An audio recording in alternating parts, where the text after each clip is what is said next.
Hello again, everybody. Diamond Gems 45 here. Welcome back to the channel.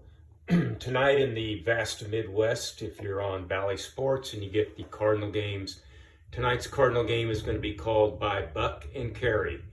Not these two gentlemen, but Joe Buck and Skip Caray are going to do the play-by-play. So once again in St. Louis, the play-by-play, like I said, will be done by a Buck and a Caray.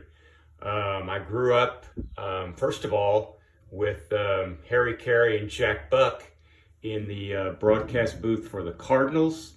And then Harry moved on to the Oakland Athletics, then the White Sox, and then the Cubs, where he finished out his career.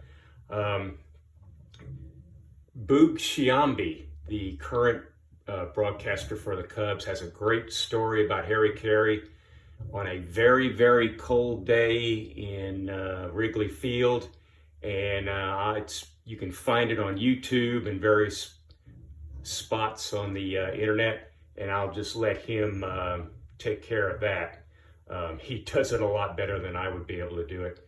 I do remember about Harry, I think it was about Andre Dawson, but I'm not exactly sure.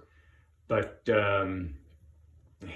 somebody in the outfield, lost it in the sun, ball falls beside him or behind him or something. Anyway, Harry says, here's a guy born and raised in Florida. The sun shines 365 days a year, and he loses the ball in the sun. Holy cow. And then Jack, I can remember how he used to just poetically put everything together. I remember a tough game with the Mets that the Cardinals had a lead on, and mid-'80s, those rivalries with the Mets that back then. The game was getting tighter, and Jack would say, "Here comes Strawberry, here comes Whitey, here comes Worrell. Everybody goes when the whistle blows." I got these autographs in 1992. Now, in 1992, when Jack signed it, he wrote the 1954 there by the KMOX microphone there. And, or is it KXOK? I thought it was KMOX all these years. KXOK. Anyway, he wrote that then. This was signed by both guys in 1992.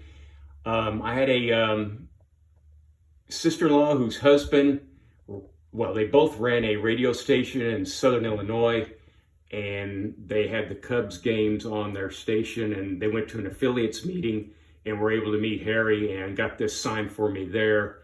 But earlier in the year, this was signed by Jack Buck at a meeting I went to. And back in January of 1992, I got this signed, and a friend of mine was right behind me. He got his item signed. Then we kind of hung around just to see, what people were getting signed by Jack. And a fellow came up just a few people later and asked Jack, he said, "Jack, why did Harry get fired?" And Jack barely looked up and said, "You know why." So that's all for this time. And thanks for watching the channel. Click like, click subscribe. And once again, so long for just a while.